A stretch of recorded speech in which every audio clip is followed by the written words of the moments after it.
feel good, you look great, I like you, I can't wait. A first time, a first date, you're so fine, I'm so late. You sip wine, I drink straight. Okay, ayun na isang magandang araw ulit dyan sa lahat ng mga ka-DIY natin dyan, especially sa mga beginners. Ayun, isang mabilisang tutorial lang doon para sa mga beginners ng mga ka-DIY. May dumating dito yung tropa natin na nagpapa-check up or kasama na rin yung pagpapagawa ng kanyang e-bike or e-trike kasi tatlo yung gulong nito. So yung mga ka-DIY, no, ang pinaka-issue lang nito ay yung tinatawag nating signal. Okay, wala kasi siyang signal at alam ko para doon sa mga buguhan, medyo siyempre mangangapa pa, pero pagka doon sa mga nakakaintindi na, madali lang to. So dito pakita na natin, meron siyang may power na yan, no, pero pag sinignal natin, pag pinindot ko yung signal, wala siya dito signal. Yan, hindi siya nagsisignal. Ngayon, siyempre una natin chine-check diyan yung tinatawag nating flasher relay. So paano ba natin masasabi agad na sira ng kanyang flasher relay? So bubuksan muna natin dito. So buksan ko na isang mabilis. Yan. Ngayon dito mga ka-DIY, yung kanyang flasher relay ay medyo kakaiba kasi bihira yung ganitong style. So kung mapapansin mo, ganyan siya, no, maliit lang siya na flat na meron siyang tatlong wire. Ngayon, paano ba natin masasabing ito ay sira? Naka-on na to, no? Tapos nakapindot na yung kanyang signal. Pero wala siyang ilaw dito. So ang gagawin lang natin diyan, gagamit lang tayo ng tweezer. Okay mga ka-DIY, ito yung gagamitin natin pinaka-pantes yung tweezer. So ang gagawin natin, bubunutin ko muna yung kanyang flasher relay dito. So ayan, mapapansin natin tatlo yung niyan tatlo yung kanyang pinaka-pin. So dito ay tatlo din. Ang gagawin lang natin diyan, susundutin lang natin yan, yung gray tsaka yung red, red na may black.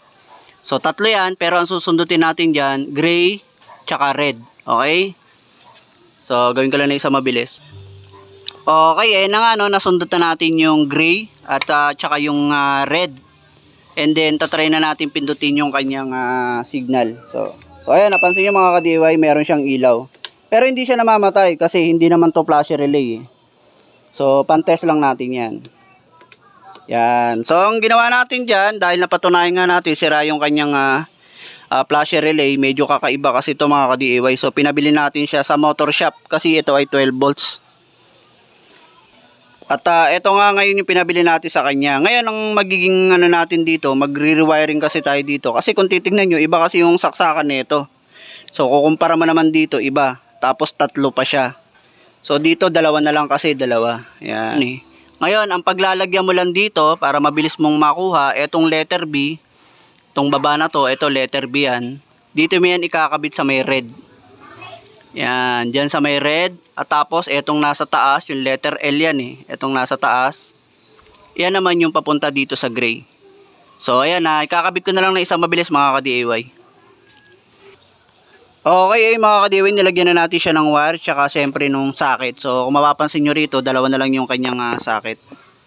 So dalawa na lang yung kanyang wire. Tulad ng sinabi ko, kahit tatlo yan, dalawa lang kailangan natin dyan, yung red and then yung gray.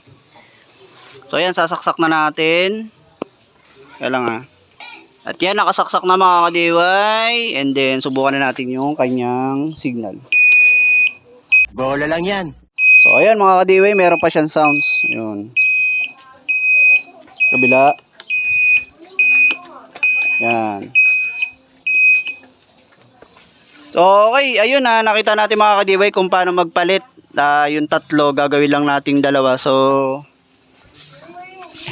ito yung original niya, pinalitan lang natin ng ordinary na pang motorsiklo na 12 volts na mabibili lang natin sa mga motorcycle shop.